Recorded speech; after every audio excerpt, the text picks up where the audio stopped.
Hello दोस्तों, step towards stock market YouTube channel पे आप सभी का स्वागत है।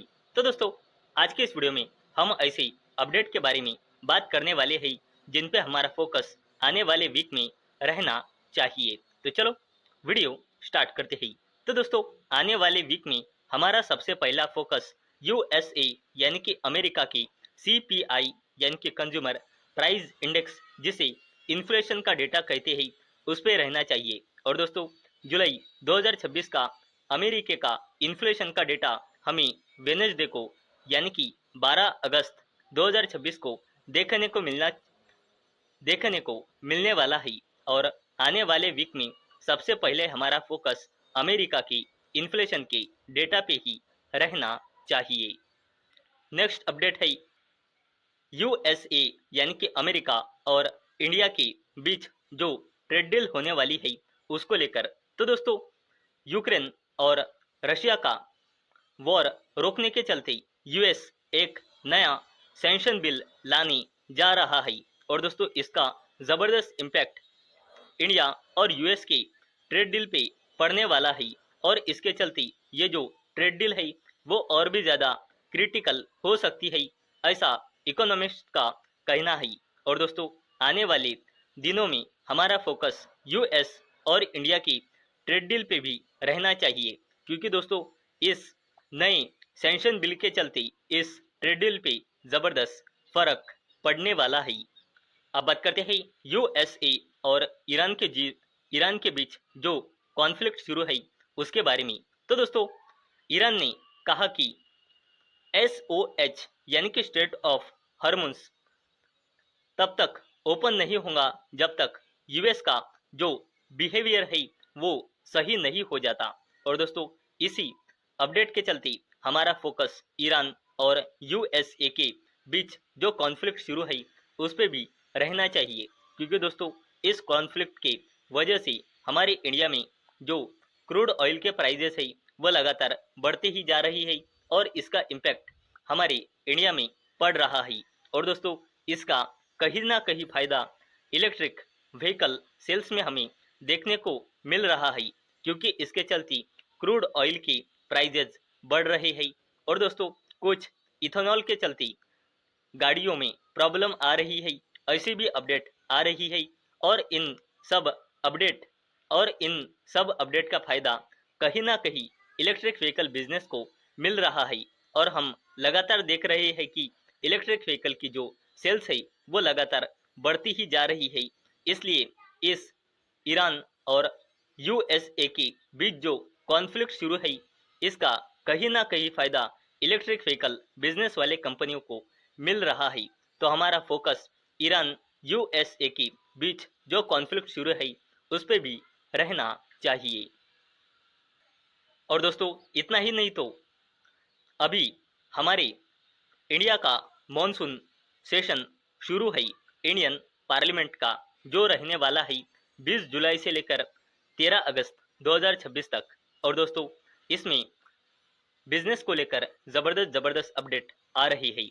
और दोस्तों, मैं आपको हर बार कहता हूँ कि stock market is all about businesses. और दोस्तों, कहीं ना कहीं हमारा फोकस इंडियन गवर्नमेंट पे रहना चाहिए, क्योंकि अभी हमारी मॉनसून इंडियन पार्लियामेंट का मॉनसून सेशन शुरू है और यहाँ से बिजनेसेस को लेकर शानदार अपडेट आ रही है।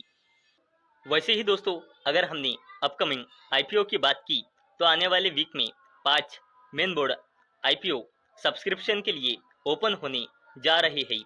उसमें से पहला है मोलबॉय डायग्नोस्टिक, और इस कंपनी का यानी कि इस आईपीओ का इश्यू साइज है लगभग 940 करोड़ रुपए का। और इस कंपनी का आईपीओ सब्सक्रिप्शन के लिए ओपन होगा 10 अगस्त को और क्लोज होगा 12 अगस्त 2026 को।